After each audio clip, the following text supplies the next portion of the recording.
Hoy iniciamos el capítulo 10.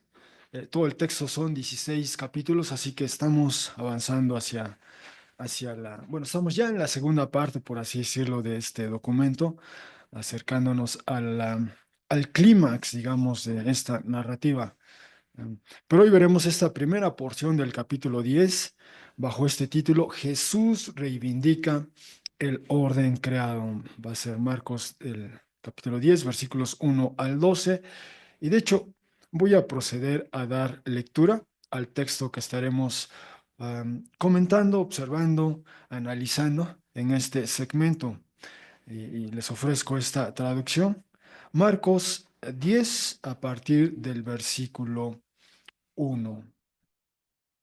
Y dice así, Marcos 10:1. Y desde ahí, levantándose Jesús, va a las límites o fronteras de Judea y al otro lado del Jordán.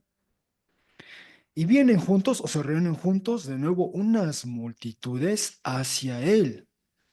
Y tal como había acostumbrado, de nuevo enseñaba a ellos. Y acercándose unos fariseos preguntaban a él si está permitido a un esposo o marido, a una mujer o esposa dejar ir o dejar libre o divorciar, probándole o tentándole con ello. 10:3. Pero respondiendo, Jesús dijo a ellos: ¿qué a ustedes ordenó Moisés? Pero ellos dijeron: permitió Moisés, literalmente en la expresión en griego se diría una tira de papiro de partida, pero refraseando eso, según el uso, eventualmente se vuelve un término técnico legal. Permitió Moisés un aviso legal de divorcio: escribir y dejar ir. Pero Jesús dijo a ellos: debido a la dureza de corazón o a la testarudez de ustedes, escribió a ustedes este mandamiento. Pero desde el comienzo o desde el principio de la creación, varón y mujer los hizo. A causa de esto, dejará atrás un hombre al padre de él y a la madre, y se adherirá estrechamente a la mujer de él, y existirán los dos en una carne o cuerpo. De modo que no más son dos, más bien una carne o cuerpo. Por tanto, aquello que Dios enyugó o emparentó juntos, un hombre o ser humano no separe o divida. 10:10. Y en la casa, de nuevo, los discípulos en torno a esto preguntaban a él. Y dice a ellos: quien quiera que dejase ir o dejare libre o divorciase a la mujer de él o a la esposa de él y se casase con otra, comete adulterio contra ella. Y si ella, dejando ir o divorciándose del esposo de ella, se casase con otro, comete adulterio. Bueno, hasta aquí nuestro texto. Nuestro texto, ah, y bueno, es un tema muy, digamos, contemporáneo, ¿ah? Pero quisiera acercarme desde otro ángulo a este pasaje. Eh, el pasado jueves 17 de abril del 2025 circuló una noticia. En algunos países tuvo esta, digamos, una suerte de difusión global. En realidad se trató de un asunto local que ocurrió en el Reino Unido justo el día anterior, el 16 de abril del 2025. La Suprema Corte del Reino Unido emitió un fallo, un veredicto sobre un caso en particular, y al día siguiente todos los periódicos del Reino Unido en su edición impresa, sí, en su edición impresa, en la página principal, destacaron esta noticia. Por ejemplo, a su izquierda ven la portada, la edición impresa de un periódico británico que se llama The Guardian, y su titular a 8 columnas dice: la definición legal de una mujer se basa en el sexo biológico. ¿Ah? Ese fue el fallo, la resolución de la Suprema Corte del Reino Unido, y esa noticia local. Reino Unido en realidad tuvo una repercusión, por lo menos en el mundo occidental, ¿no? En el mundo occidental. Y eventualmente, estimo yo que esto se volverá un referente en esta conversación global en torno a esta pregunta, ¿ah? Yo creo que nuestros antepasados y quizá unas personas décadas después se estarán preguntando, ¿qué le pasó a esta generación que llegó al tal punto que tenía que preguntarse, no sabía explicar qué es una mujer? Es obvio que para muchos, ¿verdad? En el pasado, en el porvenir, es obvio que es una mujer, ¿verdad? Pero hoy día no es posible. O sea, en algunas sociedades, como el Reino Unido, Estados Unidos, la cultura occidental, ese se ha vuelto un tabú. O sea, no puede hacer esa pregunta, ¿qué es una mujer? ¿No? Que genera cierta controversia, por decir lo menos, pero este fue el fallo de la Suprema Corte, ¿verdad? Y lo publica también en su en su edición impresa, en su portada, un periódico estadounidense, por ejemplo, The Washington Post, ese día, y ahí está en rojo la definición y dice la nota, la Corte del Reino Unido define mujer por nacimiento, es decir, pues eso, el sexo que le fue asignado al nacer. En la prensa mexicana, sorprendentemente, las portadas que pude revisar, solo en Milenio, diarios de circulación nacional, solo en Milenio, en ese recuadro rojo, y dice así, Gran Bretaña define a la mujer por el sexo biológico, va en ese recuadro. Pero, por ejemplo, ni el Reforma, por mencionar uno, en España ni El País, en Estados Unidos ni New York Times, porque la prensa en general tiene esa tendencia, como se ha dicho, ese es el término que se ha mencionado. Pero bueno, esa es la nota. Y quiero decir, uno puede consultar el fallo o el juicio, está disponible, ahí están los enlaces, uno va al sitio web de la Suprema Corte del Reino Unido y está todo el documento, a su izquierda están viendo, todo el documento donde los jueces escucharon, ¿verdad? Las varias perspectivas.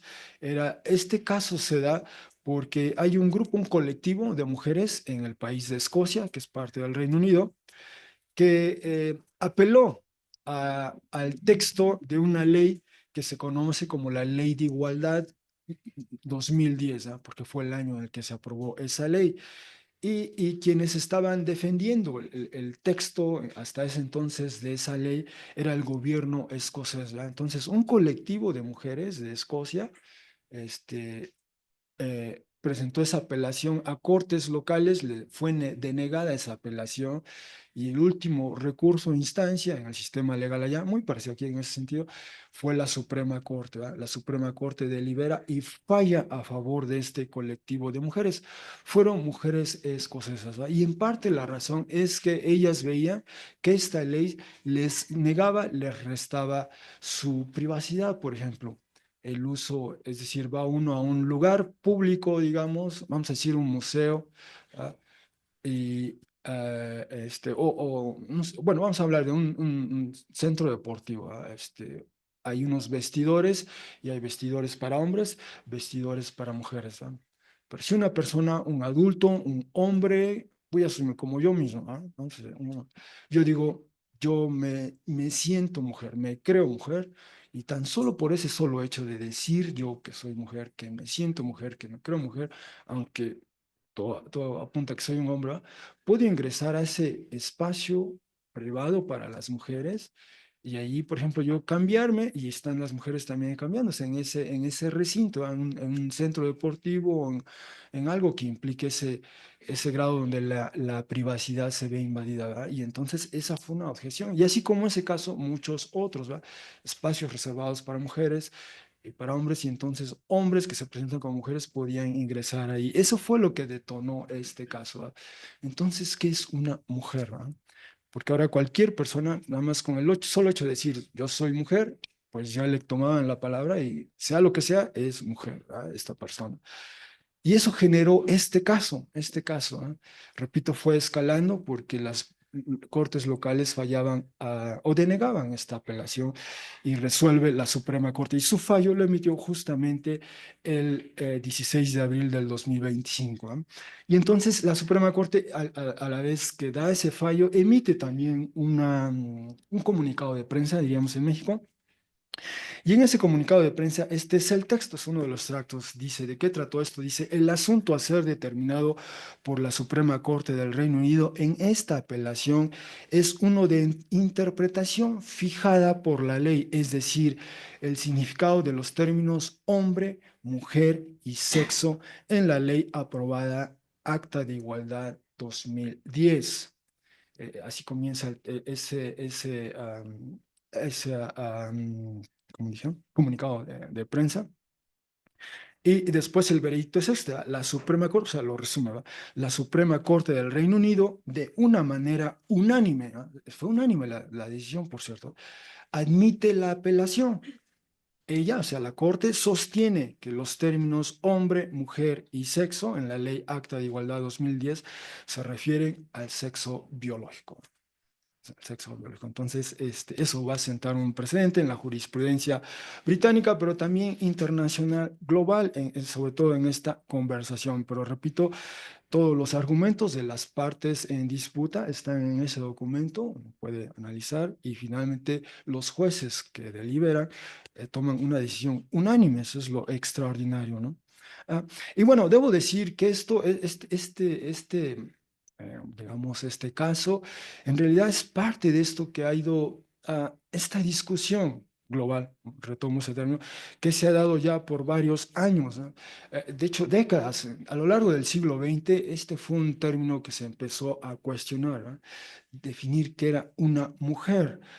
Y quizá la persona, bueno, o el libro que cristaliza, ¿va? Que recoge esta discusión y este consenso en algunas disciplinas de estudio, primordialmente universitarias, ah, eh, eh, em, em, bueno, se apellida Butler, no me acuerdo el nombre, pero bueno, la autora, una filósofa estadounidense, Judith, creo que es Judith Butler, ella publica en el año 1990 este libro, que se titula así, ¿verdad? Gender Troubles, o sea, dificultades con el género, vamos a decir, es el título español, y ese libro se volvió un referente, ¿verdad? No sé si aquí de nuestros hermanos, especialmente hermanas más jóvenes, o hermanos que han estado en estudios de género, ideología de género, los que están en el área de humanidades, probablemente vean algo de esto, ¿no? Y ella publicó ese libro, ¿va? Dice una definición que ahorita veremos de ella, se ha vuelto un referente en este tema. Pero a la vuelta de 30 años, otra mujer, en este caso canadiense, de nombre Deborah So, ella es neuróloga y además, sí, neuróloga y además sexóloga, ¿verdad? Y ella, de hecho, el título de su libro es así, El fin de género, ¿verdad? El suyo es una respuesta a los argumentos de Butler. Butler son argumentos meramente filosóficos y los de ella son biológicos o científicos, ¿verdad? Y en el caso de Butler, ¿verdad? Eso solo para que sepan lo que ella llegó a decirse en un principio, con la intención de cuestionar la formulación de que biología la distinción entre sexo y género beneficia al argumento de que cualquiera sea la dificultad de precisar que el sexo pueda tener, el género es un constructo cultural. De ahí que el género no es el resultado casual del sexo, perdón, como tampoco algo aparentemente fijo como el sexo.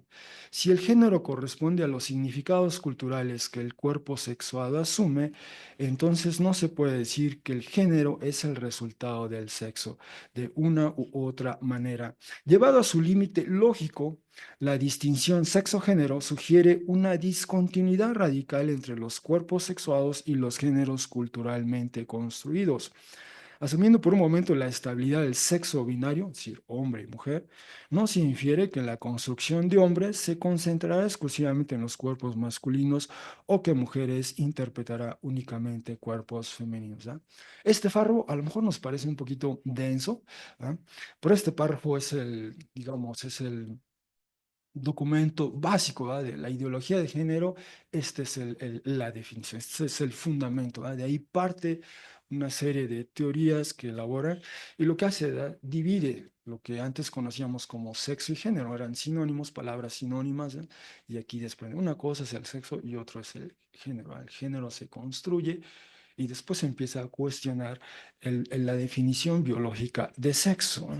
Bueno, eso fue, ahí está, Judith Butler en el año 1990, una filósofa estadounidense, pero repito, a la vuelta de 30 años, otra mujer, una neuróloga y además sexóloga, escribe lo siguiente. Dice, el sexo biológico es masculino o femenino. ¿No? O sea, es binario, no hay.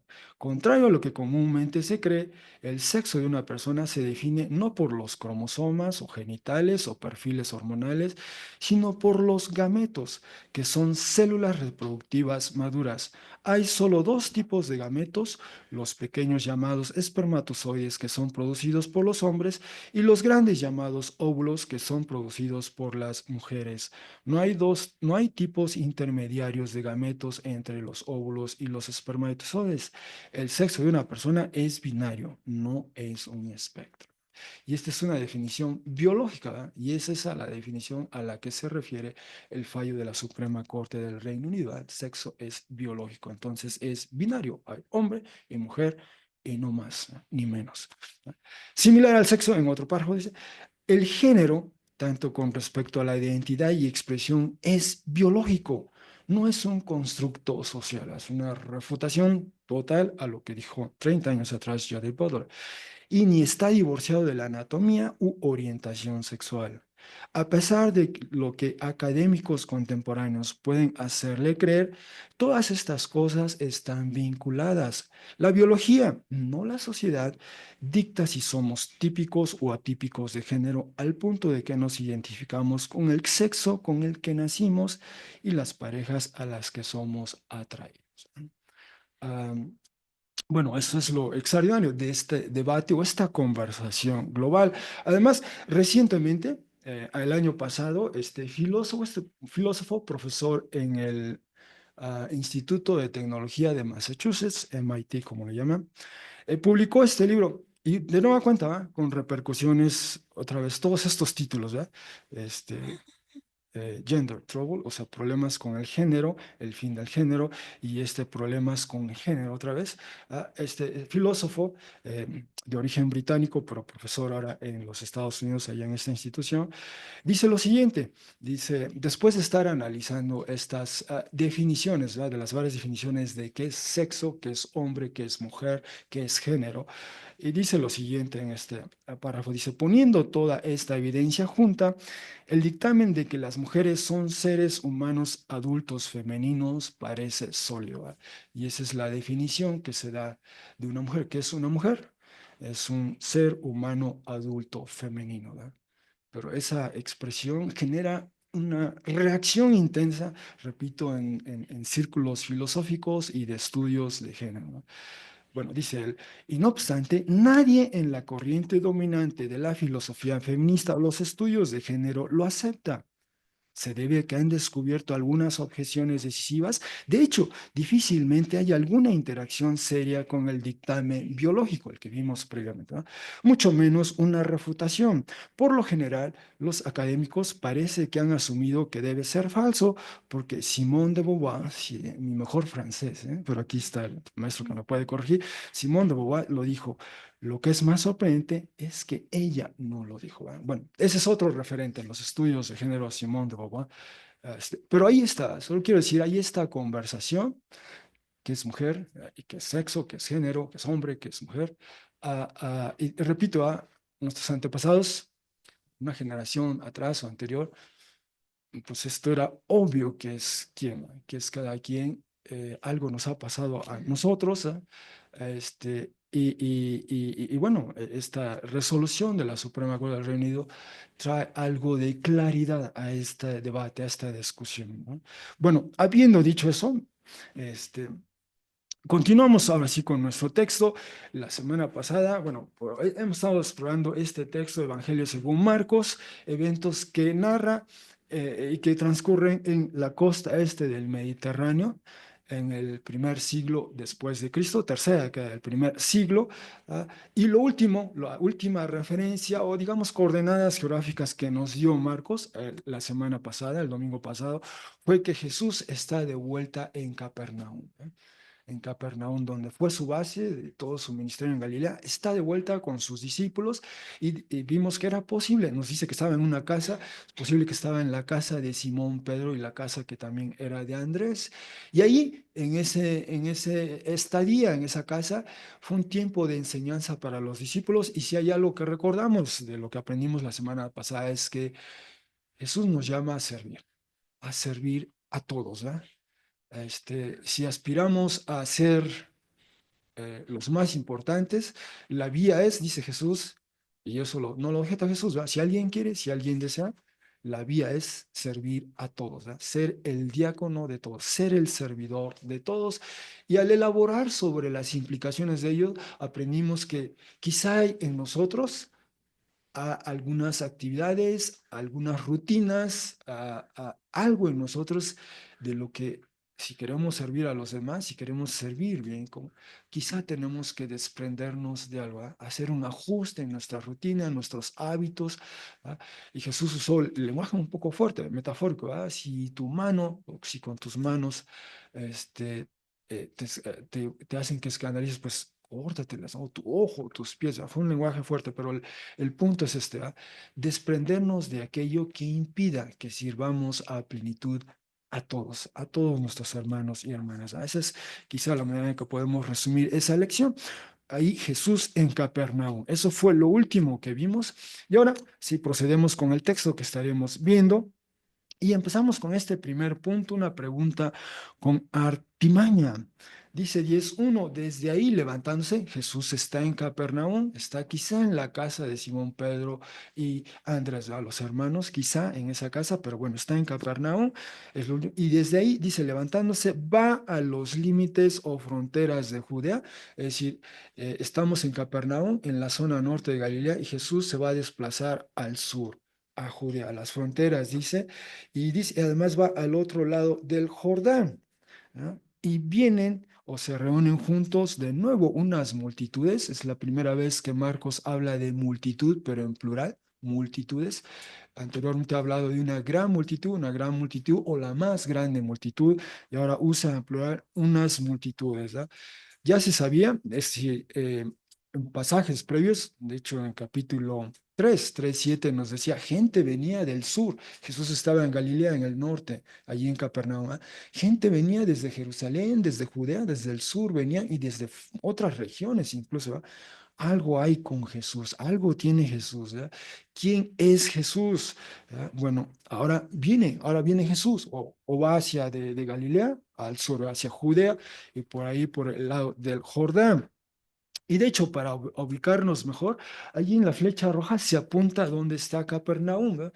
En la costa al norte, noroeste del mar de Galilea, y desde ahí se va a desplazar Jesús hacia el sur, nos dice, y dice además, dice que, bueno, había un par de rutas primordialmente, según textos del Nuevo Testamento o los Evangelios, y además literatura de Josefo, de algunas de las rutas que seguían los que solían ir con cierta regularidad a Jerusalén, digamos, del norte al sur, ¿ah?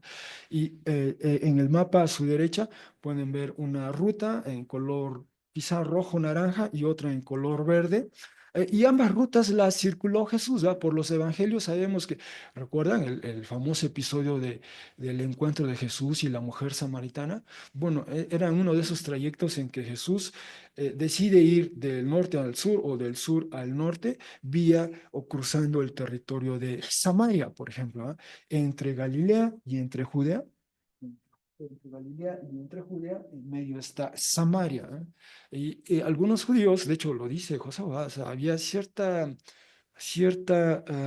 ¿cómo decirlo? Ciertas memorias históricas, ¿ya? Había cierta distancia que marcaban entre los judíos y samaritanos, ¿no? En tiempos de Jesús, incluso antes ya de los tiempos de Jesús. Así que algunos judíos mejor evitaban ir por Samaria y por lo tanto usaban la otra ruta, la que va por la Vía Roja, es decir, descienden a las fronteras de Galilea y de ahí cruzan al otro lado del río Jordán, descienden siguiendo la ruta del río Jordán y después a la altura de Jericó cruzan del otro lado y de ahí se internan a Jerusalén. De hecho, en el Evangelio según Marcos, iremos viendo, al final de este capítulo, capítulo 10, nos dice que Jesús llega a Jericó. ¿Ah?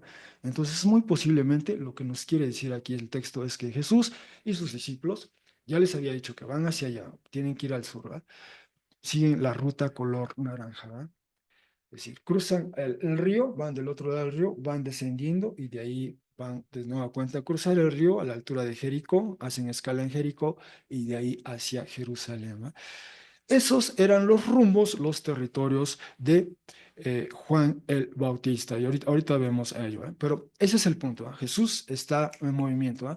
Leemos en los últimos dos sesiones, ¿eh? Estaba en Cesarea de Filipo, muy al norte, baja a Capernaum y ahora va hacia el sur, ¿eh? Cruzando el río. Ahí va con los suyos y ahí le encuentra esta multitud.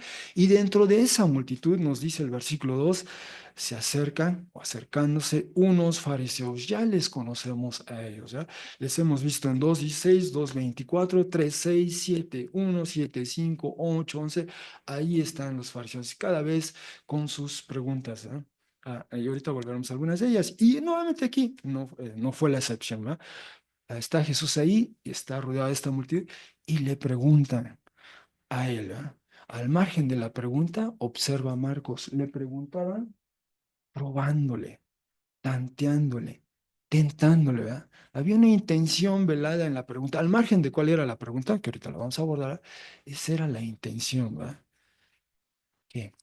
Que ahorita vamos a explorar una posibilidad, ¿verdad? Pero ¿cuál era la pregunta? Bueno, esto es lo que le preguntaba. Si está permitido, está autorizado a un esposo, a un marido, a un hombre, a una mujer o esposa, dejar ir, literalmente es lo que quiere decir ese verbo, dejar ir, dejar libre, exonerar, o después adquirió ese verbo esta connotación de divorciar, divorciar. ¿Vale? Esa es la pregunta, pero la pregunta lleva esta intención. ¿Ah? Están probando a Jesús, están tentándole. ¿Ah? Y hasta entonces, la primera vez que apareció este verbo, quien prueba a Jesús, quien le tienta, quien le tantea, es el adversario, Satanás. Satanás. En Marcos 1:13, Jesús emerge de las aguas, le ha bautizado Juan, el Espíritu desciende sobre él, el Espíritu le lleva a esta zona etérea, al desierto, y allí está rodeado de estos animales del campo, animales silvestres, pero también está este personaje siniestro, Satanás, y está haciendo esto, probándole, tanteándole, tentándole. ¿Ah? Los otros evangelios elaboran más, que de hecho Jesús pasa 40 días ahí, no comió ningún alimento y es probado, tentado por Satanás, el adversario, el diablo. Pero ahí está, ahí está. Bueno, ah, los fariseos, repito, los hemos visto, nos los hemos encontrado. Este vocablo aparece 12 veces en el texto griego de Marcos, todas ellas en plural. Aparece otras 86 veces en el resto del Nuevo Testamento. ¿Eh? ¿Quiénes son este grupo? Bueno, hemos visto unas u otras referencias, hemos visto este testimonio mismo de este autor que hemos citado con mucha frecuencia en nuestra serie, Josefo, que quizá fue más contemporáneo de Pablo que de Jesús, pero a él le hemos citado de sus varias obras. ¿Ya? Escribió la primera obra que escribió se llamó Guerra de los Judíos, porque él vivió esa guerra, esa revuelta contra los romanos. Después escribe una historia de su pueblo y la llamó Antigüedades de los Judíos. ¿Ah? Y después escribe una suerte de apología de quiénes son los judíos, defendiendo a los judíos, se llamó así Contra Apión, y finalmente escribe también una biografía o una autobiografía suya, ¿no? Son las cuatro obras de Josefo, de todas ellas hemos citado, y hoy no va a ser la excepción, pero este texto lo hemos ido previamente y en él nos dice, solo destaco lo que está en negritas, cuando tenía unos 16 años, joven, ¿no? Más joven que algunos de nuestros jóvenes aquí, cuando tenía unos 16 años decidí obtener experiencia de lo que él llama sectas que existen entre nosotros, entre los judíos. ¿Ya? Son tres, la primera la de los fariseos, la segunda la de los saduceos y la tercera la de los esenios. ¿Ya? Ah, y dice, como he repetido en tantas ocasiones, creía que si las conocía bien a todas, podía elegir la mejor. Con una dura disciplina y mucho esfuerzo, pasé por las tres. Un tiempo con los fariseos, un tiempo con los saduceos, un tiempo con los esenios. Dice, pero después de comprobar que la experiencia obtenida en ellas era insuficiente para mí, oí hablar de un tal Vanos que vivía en el desierto usando como vestido lo que le proporcionaban los árboles y como alimento lo que producía la tierra espontáneamente, que se bañaba varias veces de día y de noche en agua fría para purificarse, y me convertí en su discípulo. Así como Jesús con sus 12 discípulos primero y después otros más. Vanos también tenía, bueno, por lo menos tuvo uno, quizá más de uno. Y dice, viví con él 3 años. Es muy posible que los discípulos de Jesús hayan pasado con él probablemente 3 años. Y una vez cumplido mi propósito, regresé a la ciudad a los 19 años e empecé a participar en la vida pública siguiendo los principios de la secta de los fariseos. Parece que después de toda su experiencia le persuadió más, le convenció más la perspectiva de los fariseos, ¿ya? Se simpatizaba, se alineaba con ellos. Y hablando de los fariseos, en su obra La guerra de los judíos, dice, los fariseos tienen fama de interpretar las leyes con rigor, ¿no? Y son los que dirigen la secta más importante, es decir, de las tres que mencionó, fariseos, saduceos, esenios, desde su perspectiva, en su opinión, los fariseos eran más influyentes en ese tiempo, ¿eh?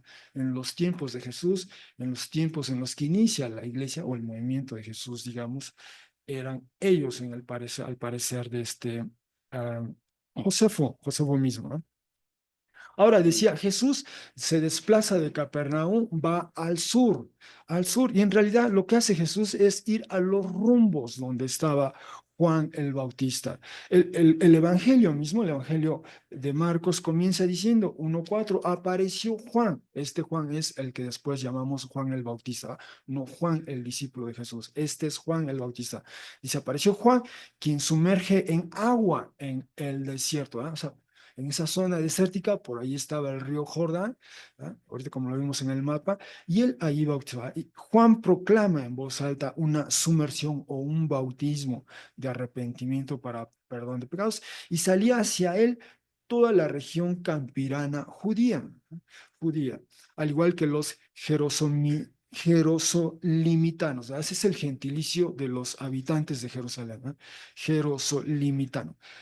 Entonces, esos eran los rumbos de, por así decirlo, de Juan el Bautista. Ahí a donde va ahorita Jesús, ahí es donde estaba trabajando, operando, sirviendo, llevando a cabo su ministerio Juan el Bautista, en esa zona, en esa zona. Y de hecho nos dice que ocurrió en esos días, vino Jesús de Nazaret, del norte hacia el sur fue Jesús, él viene de la región de Galilea y fue sumergido en el Jordán. O sea, Jesús va ahorita con sus discípulos por esos mismos rumbos donde operó en su tiempo, en su momento. Juan el Bautista. Y si hay algo que recordamos de Juan el Bautista que vimos ya en el Evangelio, capítulo 6, es ese hecho de que el rey Herodes Antipas, en 6:16 dice, bueno, 6:14, y escuchó el rey Herodes ya que visible o popular llegó a ser el nombre de él, en referencia a Jesús. Decían, Juan, quien sumerge en agua, ha sido levantado de los muertos y debido a esto actúan u operan los poderes en él. Más adelante dice, pero escuchando Herodes decía, yo, quien decapité a Juan, este fue levantado, resucitado. Y viene esta nota explicativa, ya que él, Herodes, enviando, aprendió a Juan el Bautista, lo ató o encadenó en una prisión. ¿Por qué hizo esto? Dice, debido a Herodías, la mujer de Filipos, el hermano de él, pues con ella se casó. Y de nuevo, otra explicación, ya que Juan ah, decía, ya que decía Juan a Herodes, no está permitido a ti tener la mujer del hermano tuyo, ¿eh? Para que eso ocurriera, para que Herodías se casara con ella, o ambos, hubo de por medio un divorcio, ¿eh? Entonces aquí está el panorama, ¿eh? Jesús va a los rumbos donde antes estuvo Juan el Bautista. Cuando Juan estuvo operando ahí, uno de los asuntos que abordó Juan el Bautista es que confrontó al rey de esa zona y le dijo, no está permitido a ti tener la mujer de tu hermano, ¿verdad? Hubo un divorcio de por medio y entonces esa mujer se volvió a casar y ahí hay una situación de divorcio, adulterio, y quizá incesto, o sea, esta es la mujer que fue de su hermano y ahora es de la esposa de él. ¿Ah? Esa situación la abordó Juan, ¿ah? Pero al abordar Juan esa situación, le costó la vida, ¿ah? Le costó la vida. Y dijeron los fariseos, así podemos eliminar a Jesús. Le vamos a hacer a Jesús, vamos a plantearle a Jesús, ¿ah? Y debe decir, ya había un precedente. Marcos 3:6 dice, saliendo los fariseos, después de ver a que Jesús sana a una persona que tenía una de sus extremidades paralizada, ¿ah? Literalmente, a veces dice la mano seca, dice, un plan entraban contra él de modo que a él destruían, ¿ah? Los fariseos ya tenían la intención de hacerle daño a Jesús, ¿ah? Y esta es la ocasión, ¿va? Jesús viene a este rumbo, y si le preguntamos a Jesús sobre el divorcio, pues Juan, por decir algo sobre el divorcio, le costó la vida. Pues igual le hacemos lo mismo a Jesús y quizá ya nos resuelva el asunto, ¿va? El rey mismo, ¿va? Ya nos elimine a Jesús, ¿va? Esa es una posibilidad muy real, ¿va? ¿Por qué vienen a Jesús y le hacen esa pregunta y dice el texto? Con esa intención, atentándole, probándole. eh, Había esos antecedentes. Ya pasó eso con Juan el Bautista, ¿no? Por decir algo sobre el divorcio, y fue algo público, y esto afectó al rey, eso le causó la muerte, ¿no? Entonces hay algo ahí, repito, esa es una posibilidad muy real de por cuál nos dice el texto, los fariseos le plantean esa pregunta, porque uno se pregunta, ¿por qué de buenas a primeras Jesús viene con sus discípulos y asoma este tema? ¿Verdad? ¿Por qué? Así nomás. Jesús ha estado hablando de muchos asuntos previamente, ¿verdad? Pero de buenas a primeras los fariseos vienen y le hacen esa pregunta. Bueno, en ese contexto, en esas circunstancias, los antecedentes con Juan, esa es una posibilidad muy real. Habiendo dicho eso, avanzamos. Una pregunta que expone intenciones. ¿Cómo responde Jesús? Jesús leyó pues, las intenciones de ellos, ¿verdad? Que hay una trampa. Así que Jesús respondiendo a ellos dijo, ¿qué a ustedes ordenó Moisés? ¿Ah?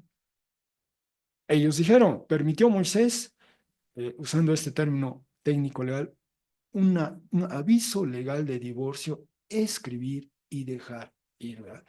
Es cierto, ahí ellos no están citando Deuteronomio 24, pero uno puede decir, están aludiendo, ese era el precedente. Debe decirse, en el Antiguo Testamento no hay una orden explícita de que autorice a una persona a divorciarse, ¿verdad? Es decir, el hombre se divorciará o la mujer se divorciará. No hay una referencia así directa, tajante. Más bien, lo que hay son algunas indicaciones de las razones por las cuales alguien eventualmente podría divorciarse, ¿verdad? Pero más bien lo que aboga el Antiguo Testamento es siempre preserva este, la institución del matrimonio, ¿verdad? Trata de salvarla, de protegerla, ¿verdad? El divorcio solo es, si me permite decir, la última medida que ya no es posible, ¿verdad? Y de hecho, pasa el tiempo y si hay una expresión muy fuerte contra el tema del divorcio es justamente el texto de Malaquías, ¿verdad? Yo odio el divorcio, ¿verdad? Palabras del profeta hablando por Dios, ¿verdad? Entonces, no hay una indicación, no hay una orden donde se diga, eh, así como hay la indicación de que te cases, te puedes divorciar, sin más, sin más, ¿no? Pero de ahí que hayamos leído, nos hizo nuestra hermana Lidia el favor de leer dos textos, el de Génesis 2, que en un momento volveremos, y el de Deuteronomio 24. ¿Ah?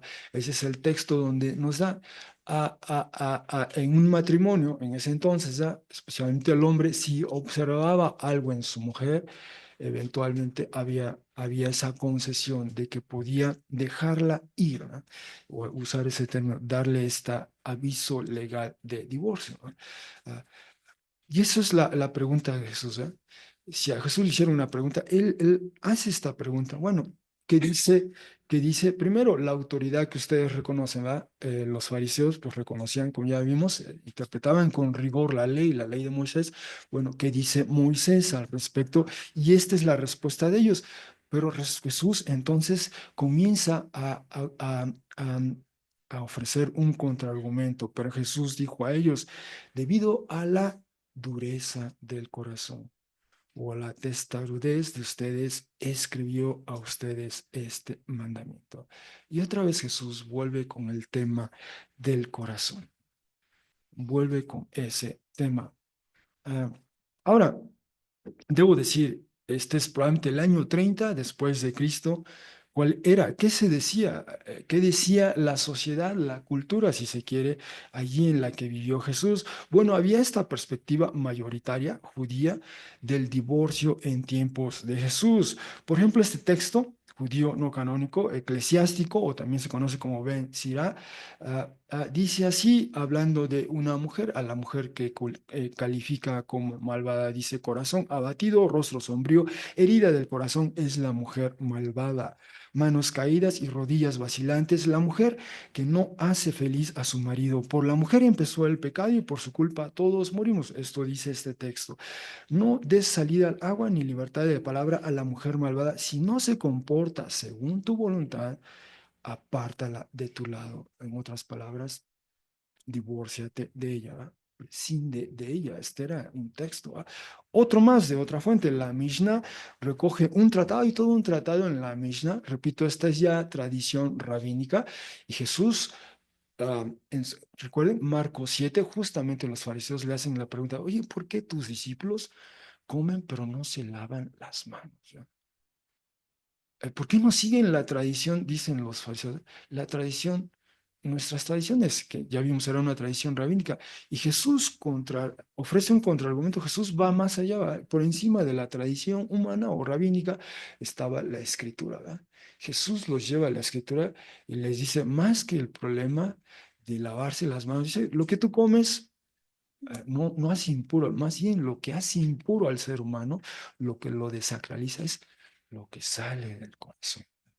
Eso, dice Jesús, eso es lo que lo hace impuro. Jesús va más allá, Jesús reivindica la escritura.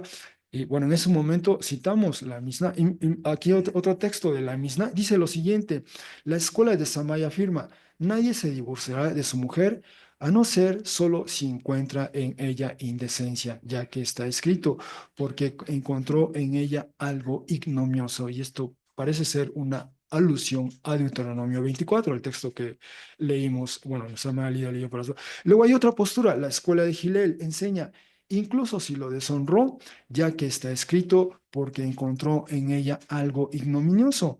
El rabí Akiva dice, incluso porque encontró a otra más hermosa que ella, ya que está escrito, si no encuentra gracia a sus ojos. Entonces vean los criterios, los parámetros que podía usar un hombre para divorciarse de su mujer. Incluso vean el último, porque encontró a una más hermosa que ella. Y por ese solo hecho podía disolver el matrimonio.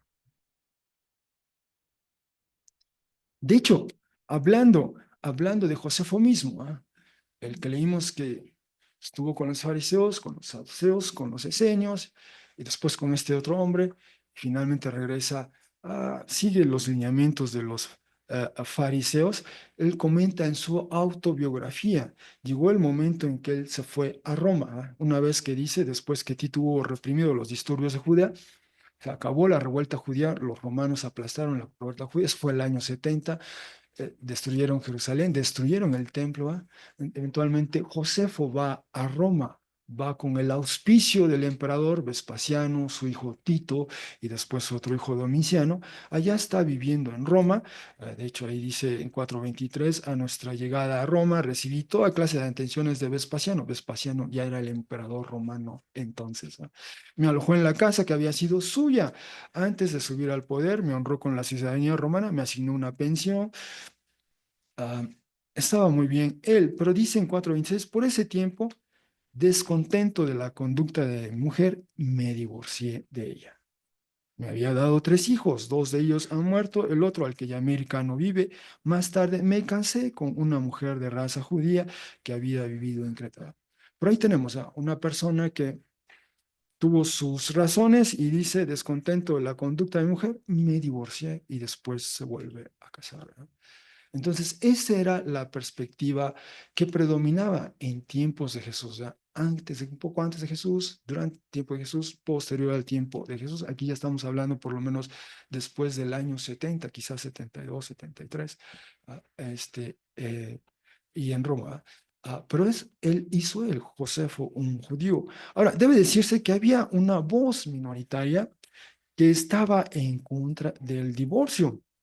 Los textos que se han recuperado de las cuevas del Qumran, los así llamados rollos del Mar Muerto, porque pues, está por las orillas del Mar Muerto, en un texto que se llama el documento de Damasco, en su columna cuarta, dice lo siguiente, al final está hablando de cierta persona, dice... Van tras Sal es un predicador, como está dicho, ciertamente predicará. Son capturados dos veces en la fornicación por tomar dos mujeres en su vida, a pesar de que el principio de la creación es varón y hembra los creó, ¿verdad? Y de hecho, eso es lo que dice Jesús. En un momento vamos a leer, ¿verdad? Ahí están citando Génesis 1:27, ¿verdad? Pero ahorita volveremos a ese texto y por lo tanto tener dos mujeres en la vida no es posible, dos esposas, no es posible, no es compatible. Esto decían los del Qumran, posible, hay quienes dicen que eran los esenios, a esos que también conoció Josefo, o bien otro texto de ello dice lo siguiente, dice este texto, no tomará otra mujer además de ella, o sea, además de quien es su esposa, porque solo ella estará con él todos los días de su vida. O sea, esta secta, en las palabras de Josefo, tenía una perspectiva más afín a la escritura, ¿va? Más honraba pues el texto bíblico, ¿va? A diferencia de lo que prevalecía en la cultura. ¿Va? En la cultura tú te puedes divorciar, ya ves, y ahí te dan las razones. ¿Va? Ah, así que esa era la sociedad judía, la sociedad que le tocó a vivir a Jesús. Y recuerden que en ese tiempo Roma imponía términos y condiciones. ¿Cuál era la perspectiva romana?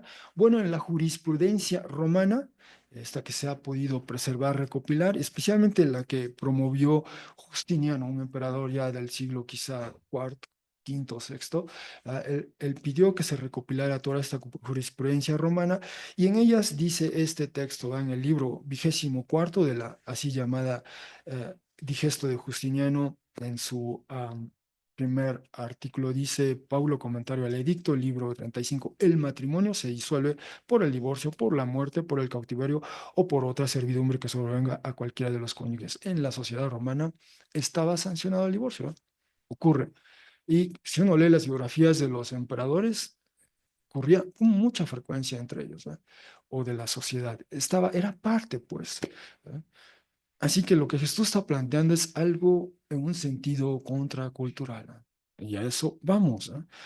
Pero Jesús comienza hablando de esto. Es el corazón otra vez, ¿no? Otra vez el corazón. La palabra que utiliza aquí Jesús es el vocablo griego esclerocardía, ¿no? Que se forma de dos términos, escleros y cardia, ¿no? Por eso decimos esclerosis, ¿no? Esclerosis quiere decir eso como algo duro, la dureza. Entonces es la dureza del corazón. Y solo ocurre aquí en Marcos y después en Mateo y solo tres veces en la Septuaginta, pero es un término que se acuña, la dureza del corazón. Y desde luego, ya Jesús había abordado este punto justamente en esa conversación con fariseos, ¿ah? Ellos estaban vindicando la tradición rabínica, Jesús va más allá, reivindica la escritura y habla, en la escritura se habla del corazón. En nosotros hay esta inclinación natural a hacer el mal, ¿ah? Y Jesús lo elabora así. Es lo que sale del corazón lo que hace impuro al ser humano. Esto ya se los había dicho a los fariseos, ¿no? Y justamente en Marcos 7, ¿eh? Desde dentro del corazón de los seres humanos, los malos o razonamientos salen y entre ellas empiezan a enumerar relaciones sexuales inapropiadas, adulterios, entre otras maldades, crueldades, engaño, ojo malo, no sé, arrogancia, soberbia, estupidez o necedad. Ahí está toda esa lista, ¿verdad? Otra vez tiene que ver, dice Jesús, con eso. Hay algo ahí en primera instancia, ¿no? Así que esa es la primera observación de Jesús, pero Jesús va más allá, nuevamente, nuevamente más allá de lo que menciona aquí, y avanzamos a nuestro tercer punto, ¿ah? Jesús reivindica el orden creado, dice en 16, pero desde el comienzo, desde el principio de la creación, ¿ah? se remonta a Génesis 1. Y aquí hago un breve paréntesis. ¿Verdad? Cuando Jesús se refiere a, habla puntualmente de Moisés, ¿verdad? Y a Moisés se le conoce como el autor, digamos, de Éxodo, Levítico, Números, Deuteronomio, pero cuando habla de Génesis, Jesús nunca se refiere a Moisés explícitamente como el autor de Génesis. ¿Verdad? Aquí simplemente se dice desde el comienzo o desde el principio de la creación y cita este texto, pero nunca dice como dice Moisés. ¿Verdad? En ninguno de los textos de los evangelios, cuando Jesús cita Génesis, nunca dice explícitamente que fue Moisés el autor. ¿Verdad? Se distingue Jesús solo para que lo consideren. Bueno, cierro ese paréntesis y dice en 16, ¿ah? Desde el comienzo, desde el principio de la creación, y lo que hace Jesús es primero citar Génesis 1:27, varón y mujer los hizo. Génesis 1:27, varón y mujer los hizo. Y después cita Génesis 24, 2:24, el texto que leyó también nuestra hermana Lidia, dice, a causa de esto, dejará atrás un hombre al padre de él y a la madre de él, se adherirá estrechamente a la mujer de él y serán los dos o existirán los dos en una carne o cuerpo. Y ahí está Jesús citando textualmente Génesis 2:24. Así que en su contraargumento, Jesús se remonta al principio, ¿no? ¿Cuál fue el origen de todo? Y está citando Génesis 1:27 textualmente, Génesis 1:27 y Génesis 2:24. Y a partir de esas citas, entonces infiere lo siguiente, ¿ah? De modo que no más son dos, más bien una carne. Por tanto, aquello que Dios, y este es el verbo que utiliza, enyugó o juntos o emparentó juntos o aplicó juntos, un hombre o ser humano no se pare o divida. La respuesta de Jesús, más que alinearse a esa concesión, ¿no? que ofrece la Torá, Jesús reivindica el origen, el principio. ¿Va? ¿Cómo inició todo? Así inició. ¿Va? Y eso es lo que afirma Jesús o ratifica Jesús o confirma Jesús. Primero dice que varón y mujer los hizo. ¿Va? O sea, Dios creó al hombre, Dios creó a la mujer. Hay un hombre y hay una mujer. Y repito, Jesús está citando el Génesis. Y nuevamente lo leímos la semana pasada, pero brevemente Jesús está citando 1:27. Creó Dios al ser humano a su imagen, a imagen de Dios los creó, varón y mujer o varón y fémina los creó. Esta es la línea que está citando Jesús. ¿Va? Jesús está citando explícitamente Génesis 1:27. Pero el ser humano porta la imagen y semejanza de Dios. Y ya vimos, reiteradamente hemos visto esto. Dios llama, da un llamado o una vocación conjunta al ser humano en su modalidad hombre y mujer. Les llama a ser fructíferos, les llama a ser numerosos, llenar la tierra, es decir, a ser comunidad, les llama a dominar o subyugar o regir y también a tener dominio de los animales. ¿Ah? Pez en el mar, ave en los cielos, todo animal silvestre. ¿Ah? Esa es la vocación del ser humano, ¿ah? Hombre y mujer, pero Él los creó, ¿no? Hombre y mujer. ¿Ah? eh, eh, eh, no hay más, no hay menos, es hombre y es mujer. ¿Va? Y también Jesús cita Génesis 2:24. Y brevemente, este texto de Génesis está el hombre allí, ya existe el hombre en este relato, previamente fue creado, dice en 2:20b, pero para el hombre no encontró una ayuda como la contraparte o antítesis de él, y causó Yahvé Dios que cayera un sueño profundo sobre el hombre y durmió y tomó de uno de sus costados y cerró con carne en vez de él y construyó o diseñó Yahvé Dios a partir del costado que tomó del hombre a una mujer y la trajo al hombre y dijo el hombre, esta finalmente hueso de mis huesos y carne de mi carne, esta será llamada mujer ya que del hombre fue tomada. Y continúa el texto en base a ello. Esto es lo que cita Jesús. En base a ello dejará el hombre a su padre y a su madre, se adherirá, se enganchará, se pegará, se clavará, se aferrará. Son varias las connotaciones de este verbo en hebreo y así el verbo respectivo en griego, a su mujer y serán por una carne. Y concluye diciendo, estaban ellos dos completamente desnudos, totalmente transparentes, no hay secretos entre los dos y no estaban avergonzados el uno frente al otro. Entonces, en su respuesta a Jesús, más que alinearse a la perspectiva de la mayoría que predominaba en su tiempo, en su cultura, Jesús reivindica la escritura y se remonta al principio, a Génesis 1 primero, luego a Génesis 2, y a partir de ello infiere algo, afirma algo, reivindica. Pero esa es la manera de Jesús de abordar este debate, si se quiere, esta conversación, ¿no? Siempre reivindicando la escritura, cómo comenzó, cómo inició. Al paso del tiempo, si uno sigue leyendo Génesis 3, hubo una distorsión, una asimetría en la relación hombre-mujer, que después la escritura empieza a revertir. De allí que hayamos leído Efesios 5, nuestro hermano Carlos leyó Efesios 5, comenzando con Efesios 5:21. Subordinarse uno al otro en el temor del Mesías. Está hablando en esa sección de Efesios 5 y después Efesios 6, habla de la institución de aquel tiempo que se llamaba la oikia, la casa. Y en la casa están los esposos, están los hijos y están los esclavos. Y a cada uno de estos grupos el texto habla, pero el principio que gobierna a todas estas relaciones entre esposos, padres e hijos y amos y esclavos es subordinarnos unos a otros en el temor del Mesías. Y con eso está recuperando el equilibrio de Génesis 1, Génesis 2, que rompe Génesis 3, donde introduce una simetría. Pero es eso es lo que hace Jesús, reivindica el principio. Por cierto, y esto en alguna otra ocasión lo hemos mencionado, hoy día prevalecen dos perspectivas sobre el matrimonio, sobre el matrimonio, y esto quedó bien plasmado igual en una revista periódica especializada que publica la Universidad de Harvard y en los Estados Unidos, que se llama así o sea, la publicación periódica Harvard sobre leyes y política pública. Está en su edición del invierno del 2010. Se publicó este ensayo que abordaba justo estos dos temas cuando estaba en debate allá sí se permitía el matrimonio entre personas del mismo sexo, si la Constitución daba para ello o no. Entonces generó este debate y estos autores presentaron este ensayo y en su momento fue el ensayo más leído de esta publicación periódica de la Universidad de Harvard. Y ahí presenta dos perspectivas. Rápidamente las leo. Perspectiva conyugal: el matrimonio es la unión de un hombre y una mujer quienes hacen un permanente y exclusivo compromiso el uno al otro del tipo que es naturalmente, inherentemente satisfecho al concebir y criar niños juntos. Los esposos sellan o consuman y renuevan su unión a través de actos conyugales, actos que constituyen la parte del comportamiento del proceso de reproducción.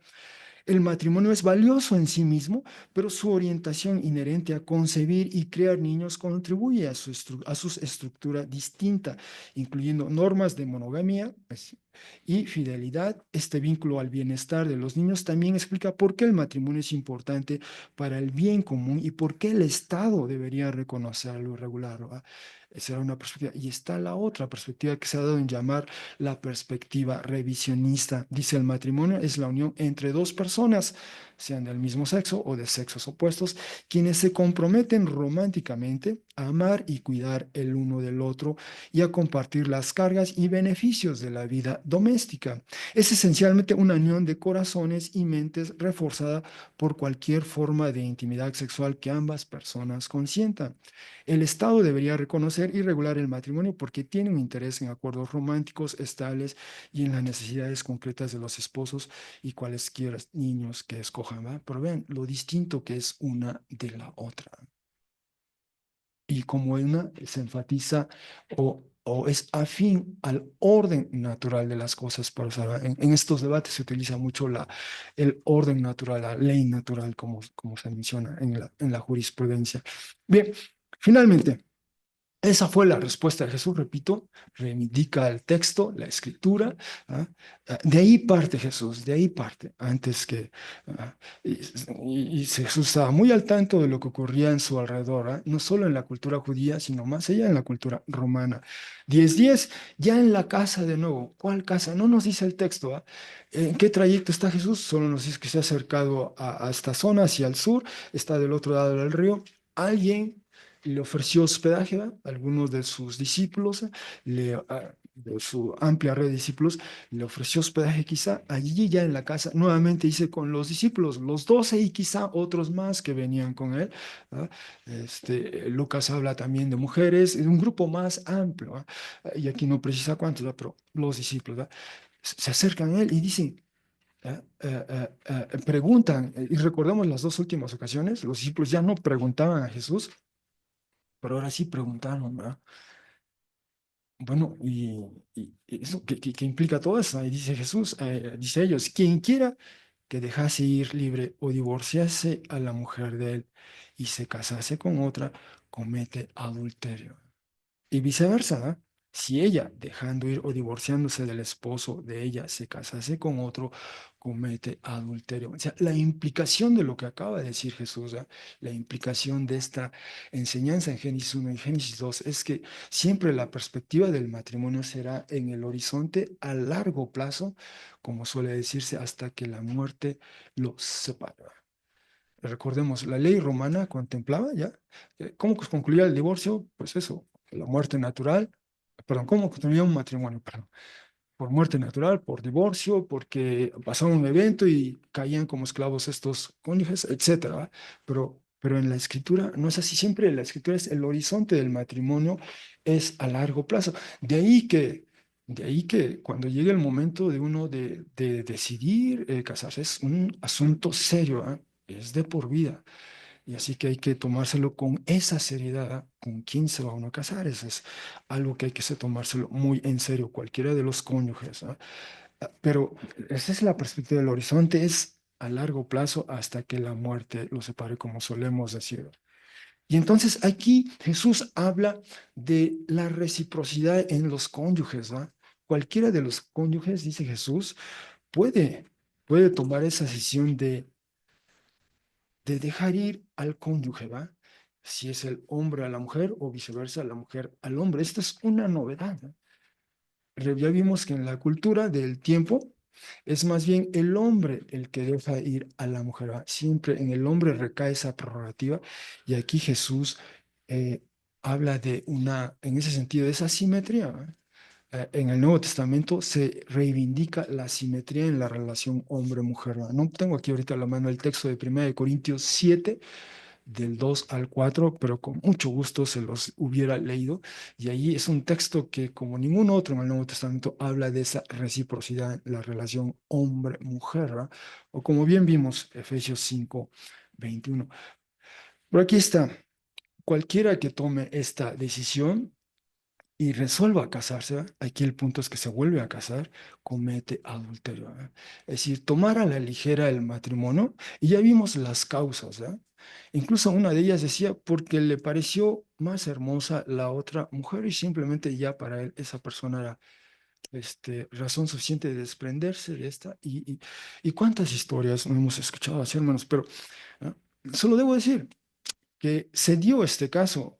Josefo habla de este evento, dice, poco después, habiendo surgido discordias entre Salomé y Costovaro, este es un matrimonio, una pareja, Salomé es la mujer, Costovaro el hombre, dice, ella, Salomé, por carta, le indicó la ruptura de su casamiento en contra de lo que establecen las leyes de los judíos, ¿verdad? Las leyes de los judíos reservaban esa prerrogativa del divorcio para el hombre. El hombre es el que se divorciaba.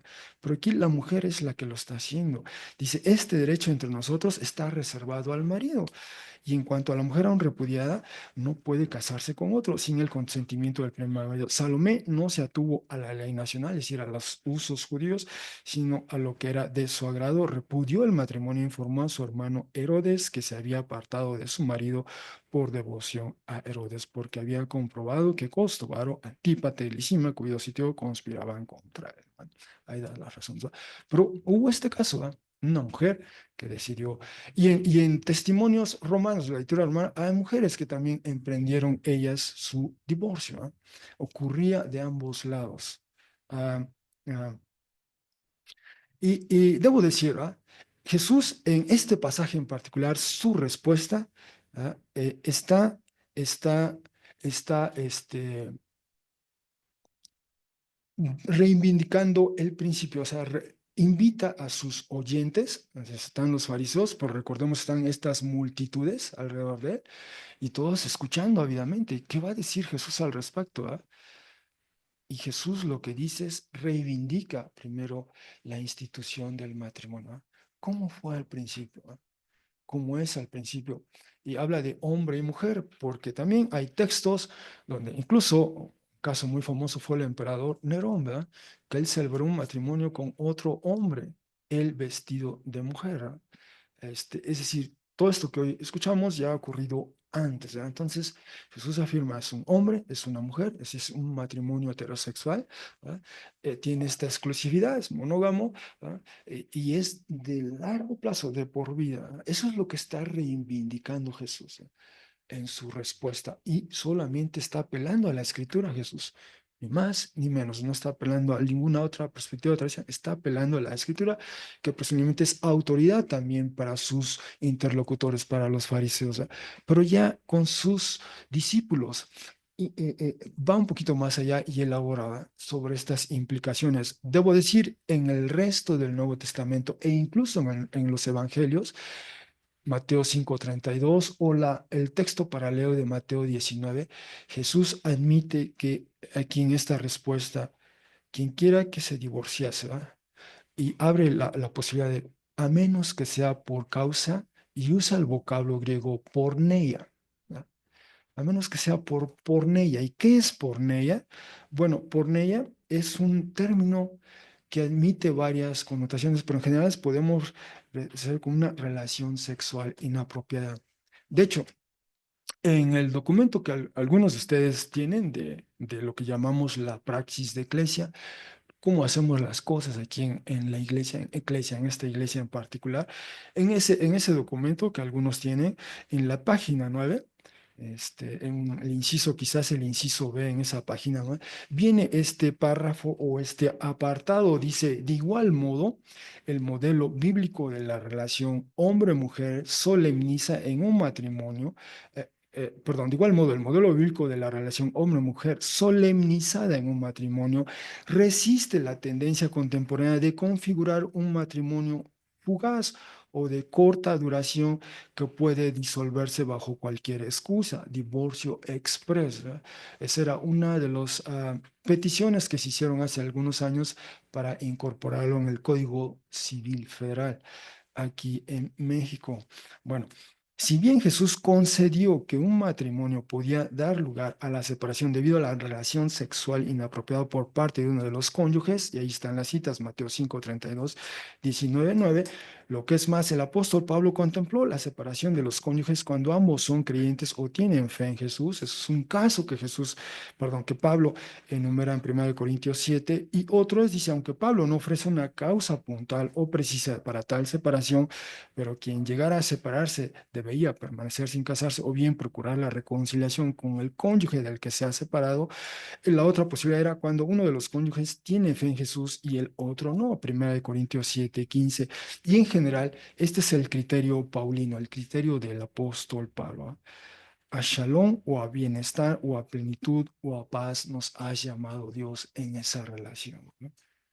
Entonces, cuando algo pasa en esa relación y rompe eso, esa vocación de a shalom nos llama el Señor, entonces en la perspectiva de Pablo, eso puede dar pie al divorcio. En la perspectiva de Jesús, contempla la relación sexual inaugurada de uno de los cónyuges, ¿verdad? Pero lo que la escritura siempre comienza esto, afirma, ratifica y procura siempre preservar, ¿verdad? La integridad, la razón de ser del matrimonio, ¿verdad? El último recurso será este, ¿verdad? Y el enfoque pastoral, en el decir de Pablo, incluso en 1 Corintios 7, siempre tratar de procurar la reconciliación entre los cónyuges, ¿verdad? Siempre será ese el primer paso, la reconciliación, ¿verdad? En esta de hecho, Pablo está respondiendo a estas preguntas que le plantea la iglesia de Corinto, ¿va? Y en 1 Corintios 7 responde a una serie de preguntas, pero este es su primer intención, ¿va? Este enfoque pastoral debe ser ese, procurar la reconciliación de los cónyuges, ¿va? Siempre será esta la intención. Ya el último recurso será ver estos otros criterios y si alguno de ellos aplica, entonces dará pie a esto, ¿no? Bueno, en conclusión, hermanos, en su trayecto a Jerusalén, por los rumbos donde Juan el Bautista llevó a cabo su ministerio, al verse rodeado por una multitud, o más bien dice multitudes, Jesús les enseñó.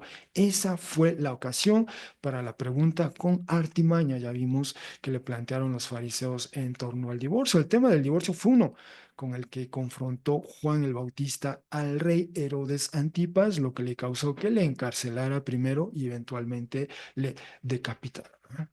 Así que ahí podemos ver, pues por eso querían los fariseos así plantearles a Jesús. Ante tales circunstancias, quizá los fariseos quería que Jesús corriera la misma suerte. Por su parte, Jesús hace ver la dureza del corazón.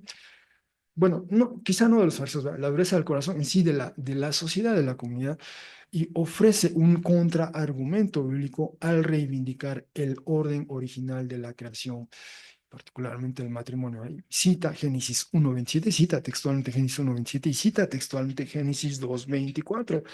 Así que, por cierto, Jesús memorizaba textos, eso debo decir. Entonces Jesús ofrece unas precisiones a sus discípulos sobre este tema. Algunas implicaciones del pasaje que hemos visto hoy en sus debates. Jesús reivindica la escritura, especialmente en sus debates con los fariseos. Ellos apelaban en un primer caso a la tradición rabínica y ahora evidentemente domina en ellos esta perspectiva cultural de entonces, ¿no? Y Jesús va a la escritura, ¿no? Desde el principio, es decir, comenzando con Génesis 1 en adelante, ¿no?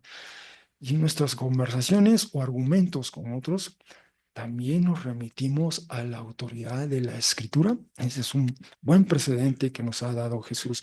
Jesús afirma que solo hay un hombre y solo hay hombre y mujer, ¿no? ¿Cómo informa ello nuestra evaluación crítica de la así llamada ideología de género? Ya hemos visto que no solo neurólogos o sexólogos, en el ámbito científico, ahora hasta jueces, por ejemplo, en la Suprema Corte del Reino Unido, eso le dan la razón al orden natural de las cosas, ¿no? Lo que dice la biología, solo hay hombre, solo hay mujer. Finalmente, antes que tratar el tema del divorcio, Jesús afirma la verdad y razones del matrimonio. ¿Es ese nuestro enfoque pastoral también? ¿No? Bueno, pues gracias hermanos por su atención.